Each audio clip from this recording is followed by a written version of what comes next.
Salut à tous les amis, donc on est ensemble en fait pour faire le test du Pixel 4 que je vous avais promis en fait avec l'iPhone 11. Donc le but de l'exercice en fait ça va être justement de faire le test photo pour voir un peu les différences entre les deux appareils. Et pour ça, on se donne rendez-vous tout de suite.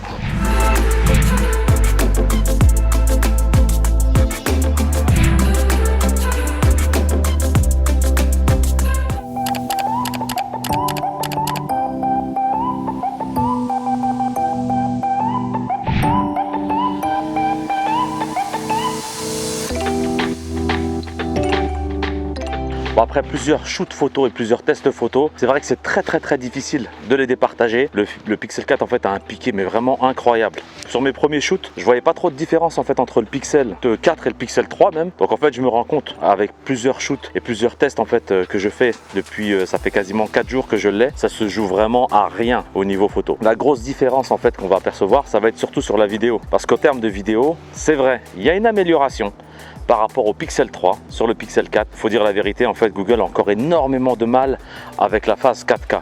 Donc c'est vrai qu'il est performant. Vous allez voir qu'ici sur ces vidéos que je suis en train de vous présenter, avec l'iPhone c'est très fluide. Donc c'est vrai qu'après ça dépend de votre utilisation. Si vous êtes vraiment des amateurs photo et uniquement photo, tournez-vous vers un Pixel 4.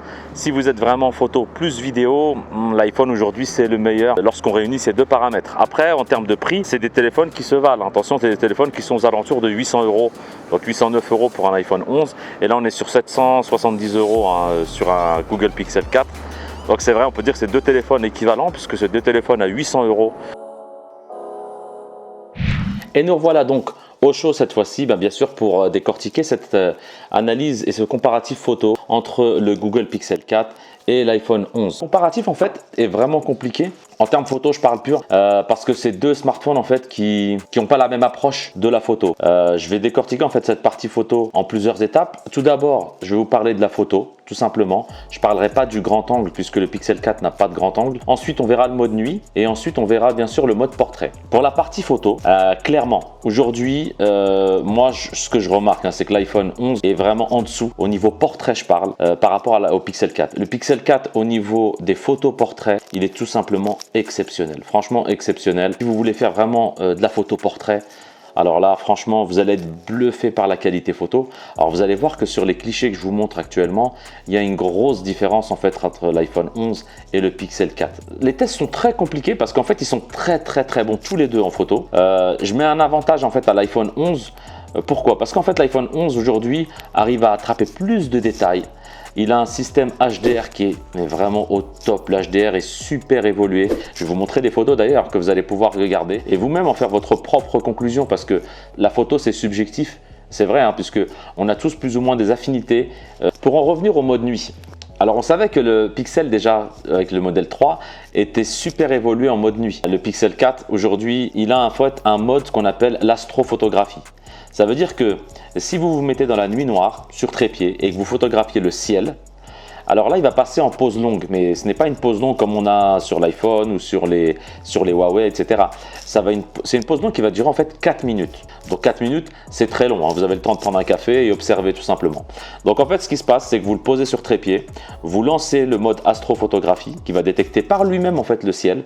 Et lui il sait en fait quand il va voir que vous lui pointez un ciel noir, et bien pour lui c'est qu'il va passer en mode pause longue. Donc c'est 4 minutes, donc c'est vrai que c'est très long. Pendant 4 minutes, le Pixel 4, il va analyser, il va prendre plusieurs photos bien sûr, pour avoir ensuite au final un rendu. Alors là, j'étais carrément bluffé, franchement, mais j'étais scotché. Je vais vous mettre la photo et vous allez voir, j'ai jamais vu une photo pareille sur un smartphone en mode nuit. On a l'impression que c'est fait avec un appareil professionnel avec un zoom incroyable. Alors regardez ce que ça donne et je vous laisse apprécier par vous-même. C'est magnifique. Il n'y a rien à dire, c'est vraiment magnifique. On ne va pas dénigrer l'iPhone, bien sûr. Le mode nuit de l'iPhone, c'est une nouveauté en fait pour Apple. Donc le mode nuit, il est bien maîtrisé. Pour moi, il est en dessous du Pixel 4 en mode nuit. Quand je dis en dessous, ça veut dire quoi en fait? Pour moi, en dessous, ça veut dire qu'il va peut-être ressortir un peu moins de détails, moins de piqué aussi dans l'image.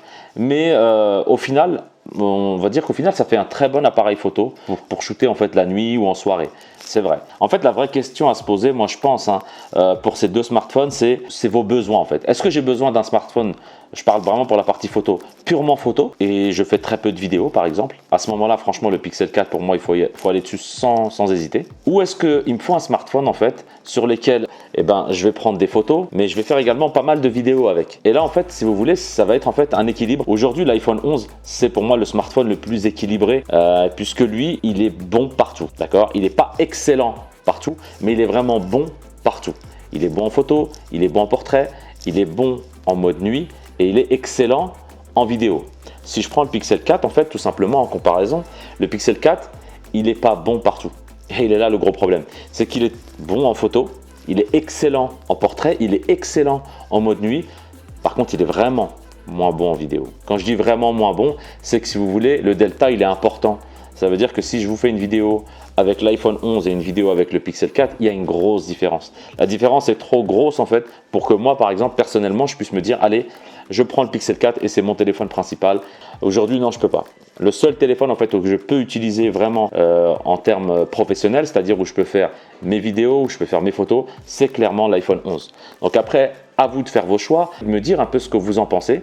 N'hésitez pas dans les commentaires également de me dire si vous êtes plus Team Pixel ou Team iPhone, simplement sur ces deux tests-là. Alors merci d'avoir regardé cette vidéo. Comme d'habitude, si la vidéo vous a plu, vous mettez un pouce bleu. Surtout, n'oubliez pas, puisque quand on regarde la vidéo, c'est bien aussi de s'abonner. Donc pensez à vous abonner et surtout activer la cloche pour être au courant en fait quand je sors une vidéo tout simplement. En tout cas, merci à vous. Merci pour la force et l'énergie que vous m'apportez et je vous dis à la prochaine. First things first, I fuck, get all the money. Bitches love me, keep it honey. Bitches like you cause you funny. Niggas ain't stunners. I'm the one that came and fucked the summer.